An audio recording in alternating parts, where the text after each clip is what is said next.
Bu. Kok aneh ya? Enggak. Bu, aku mau tanya. Akhir-akhir ini kan di berita-berita tuh banyak banget berita tentang penyebaran data pribadi, kebocoran data pribadi. Iya, betul. Yang Bjorka itu loh, Bu, tahu nggak sampean? Iya, tahu. Nah, Kenapa, Pit? Sampean kan pernah meneliti terkait perlindungan data pribadi ya? Iya, Nah, iya. sebenarnya data pribadi sendiri itu apa sih, Bu? Sebenarnya kalau kita ngomong data pribadi ini menarik ya. Soalnya kan banget. kalau zaman dulu kayaknya kita nggak asing banget ya data pribadi. Dan masa bodoh banget sama data pribadi kan? Oke, jadi data pribadi itu sebenarnya saya simpel aja ya. Jadi data pribadi itu data tentang seseorang tertentu yang itu harus dijaga, kemudian dirawat, kemudian harus dilindungi kerahasiaannya. Nah, data pribadi ini ada dua macam nih.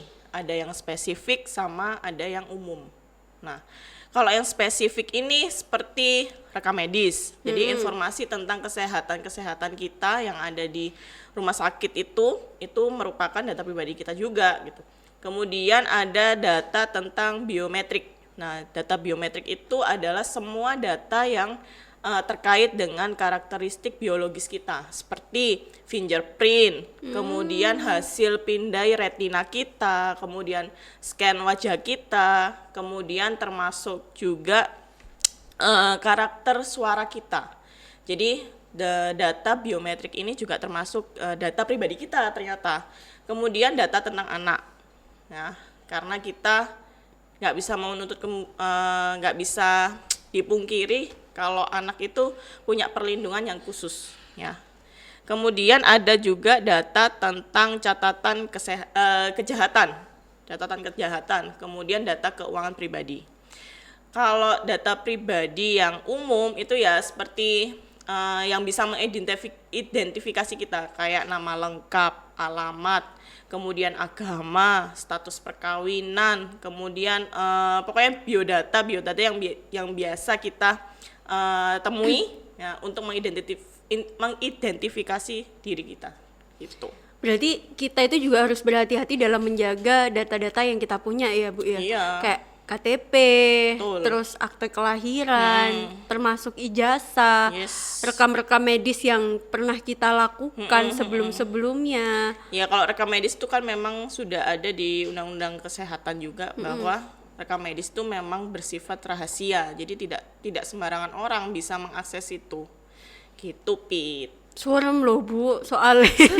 Iya kan, sampai itu kan kemarin beritanya yang data kita sampai dijual gitu betul. kan, sampai data yang di save sama negara itu kan juga terbongkar juga kan gitu Iya, kan. memang kalau kasus kebocoran data pribadi itu memang mulainya tuh ya pandemi.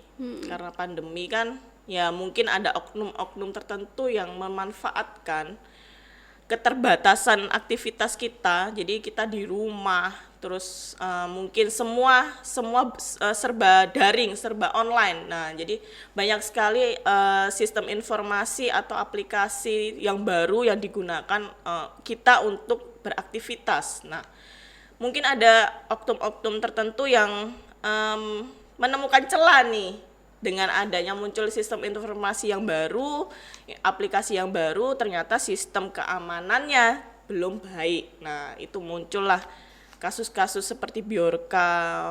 Sebenarnya Bjorka ini puncak gunung es dari kasus kebocoran data pribadi itu sendiri sih.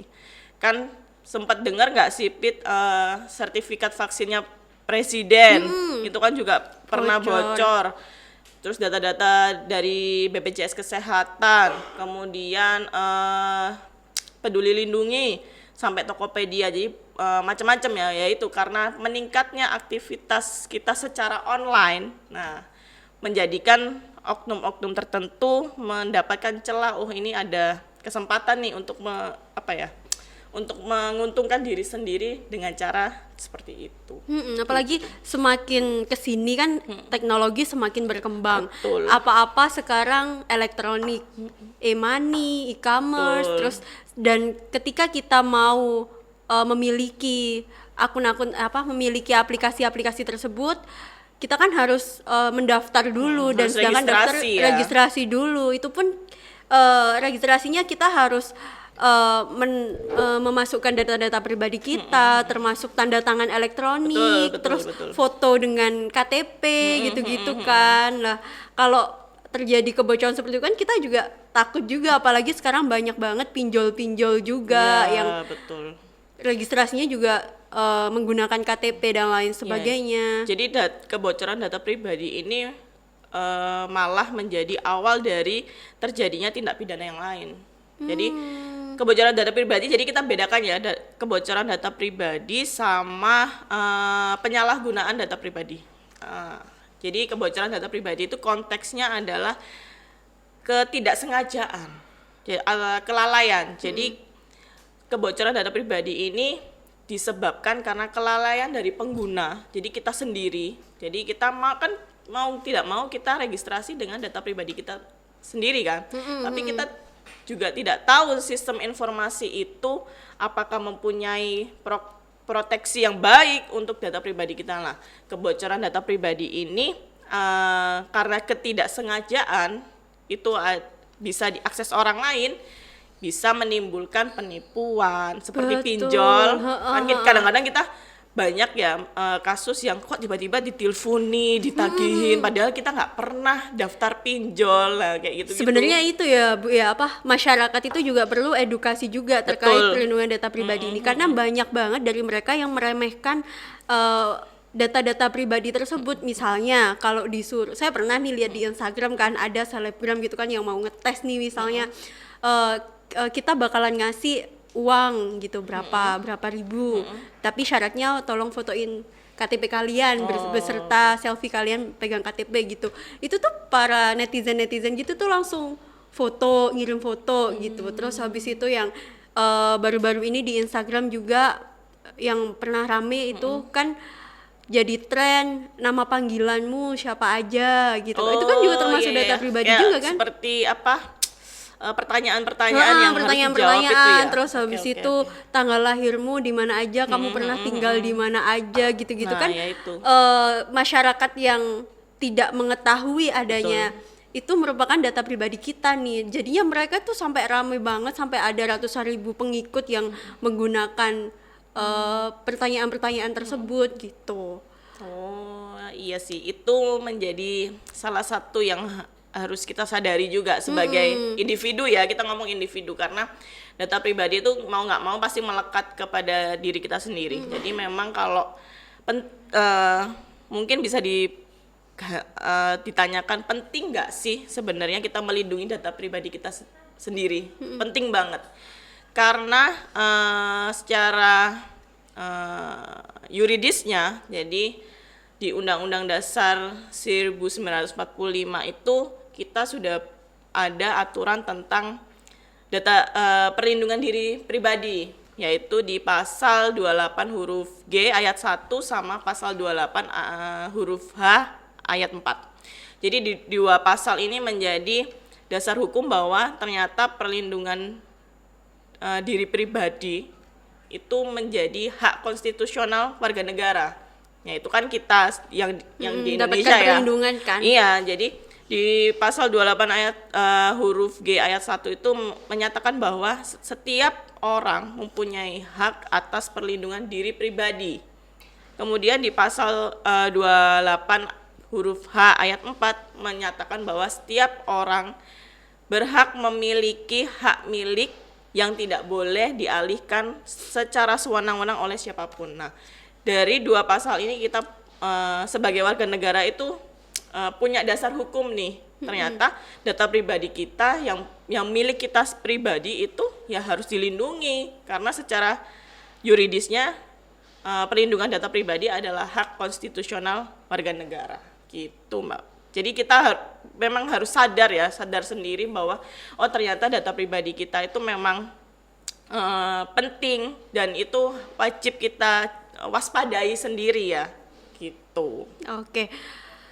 Seru sekali nih data pribadi karena banyak banget loh teman-teman kita, bahkan orang tua kita yang diiming-imingi bakal dapat Betul. hadiah, terus suruh kirim ini itu, dia mau melakukan saja. Jadi kayak kita kayak masa bodoh aja Betul, gitu betul. sama data. Betul Padahal banget. data pribadi itu penting banget buat kita ya. Betul. Oke, kita break dulu ya Bu ya. Oke. Ning, lanjut ya Ning ya. Kok Ning Tadi Bu, sekarang Ning. keceplosan. Santai-santai Pit. Oke. Keceplosan Bu. Karena terbiasa. Bu, data-data kita ini kan berarti terpusat di Kementerian Kominfo ya. Nah, lalu peran pemerintah ini dalam menjaga data pribadi kita itu gimana sih? Oke. Jadi tadi kan sudah saya jelaskan kalau perlindungan data pribadi itu merupakan hak konstitusional warga negara. betul. Berarti itu menjadi kewajiban konstitusional negara untuk mewujudkan atau melindungi hak tersebut. Oke. Jadi peran negara di sini itu sangat penting ya, karena ini merupakan fenomena atau peristiwa hukum yang tergolong baru, karena mungkin zaman dulu mungkin nggak terekod yang seviral sekarang ya. Jadi Betul. dengan adanya undang-undang perlindungan data pribadi yang baru disahkan 17 Oktober 2022 kemarin di Undang-Undang Nomor 27 tahun 2022, itu menjadi salah satu wujud dari peran aktif negara untuk memberantas, mencegah, memproses atau menyelesaikan kasus-kasus tentang perlindungan data pribadi. Nah, dalam Undang-Undang Perlindungan Data Pribadi ini diatur secara khusus di bab 9 itu bahwa negara itu dengan wujud lembaga. Jadi nantinya itu harus ada lembaga yang khusus untuk perlindungan data pribadi. Jadi lembaga ini punya tugas dan wewenang untuk mencegah, terus memproses juga, terus mengawasi, kemudian menyelesaikan semua kasus-kasus yang terkait dengan perlindungan data pribadi. Nah, dengan adanya lembaga perlindungan data pribadi ini diharapkan bisa menyelesaikan kasus-kasus yang terjadi di Indonesia, khususnya kebocoran data pribadi, penyalahgunaan data pribadi. Kemudian di Undang-Undang Perlindungan Data Pribadi ini juga nantinya ada pejabat perlindungan data pribadi. Jadi pejabat ini juga mempunyai tugas dan wewenang dalam lembaga perlindungan data pribadi untuk ikut mengawasi dan serta bertanggung jawab atas proses-proses yang dilakukan untuk mencegah, kemudian menganalisa atau kayak sewaspada atas adanya resiko pelanggaran data pribadi tersebut. Jadi yang pertama peran negara adalah adanya Undang-Undang Perlindungan Data Pribadi. Nah, kita karena ini undang-undang baru disahkan peraturan pelaksanaannya juga belum ada. Jadi nanti kita sama-sama nih ya, kita sebagai warga negara juga sama-sama harus monitoring dan evaluasi aturan perundang-undangan yang sudah ada, apakah sudah cukup melindungi semua hak dan kewajiban warga negara, atau mungkin harus adanya perbaikan atau perubahan. Itu nanti kita lihat ke depannya seperti apa. Tapi lembaga-lembaga tersebut tadi belum ada memang ya Bu ya, belum dibentuk gitu ya. Jadi harapan saya malah harusnya lembaga tersebut lembaga yang independen ya. Jadi khusus. Jadi kayak kita tuh punya Indonesia tuh punya tim cybercrime sendiri gitu ya. Jadi kalau misalkan nanti kalau misalkan sudah ada pusat pengaduan seperti kalau di Surabaya kan ada 112 kalau nggak salah, itu kan untuk semua pengaduan ya kayak kebakaran atau apa-apa pusatnya di situ. Nah, harusnya Indonesia juga mempunyai pusat pengaduan seperti itu untuk perlindungan data pribadi. Karena kan tidak semua warga negara itu paham.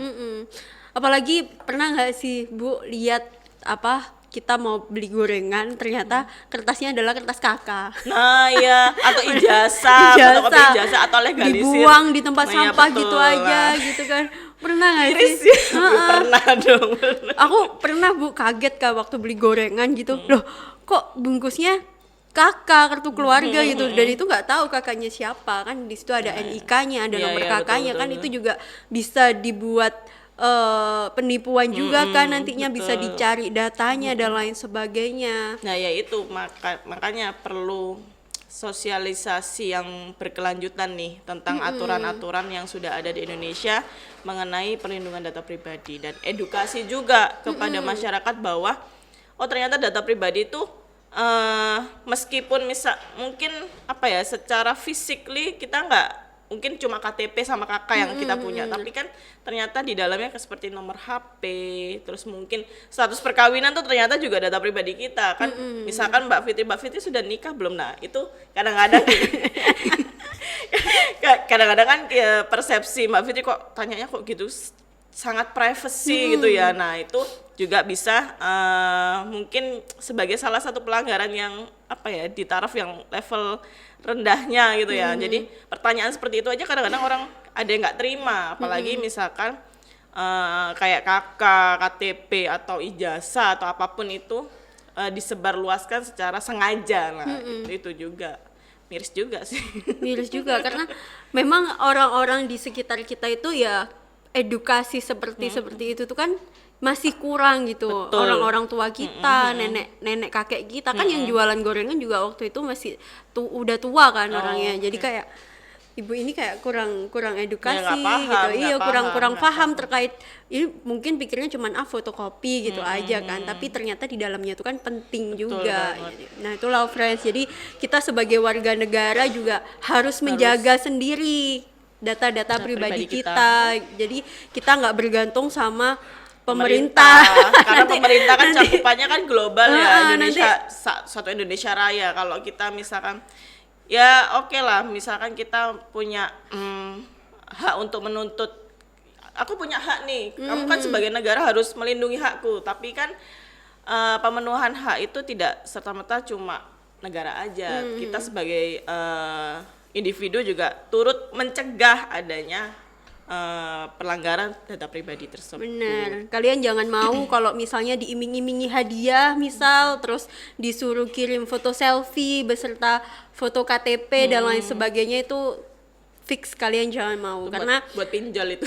iya, bisa jadi data kalian tuh buat pinjol, karena pinjol itu cuman foto KTP sama foto selfie aja udah bisa, Udah bisa, tanpa udah dapat apa-apa. duit ya. Enak Udah banget. Bisa dapat duit, udah cair di rekening gitu kan. Seru sekali gibah hari ini.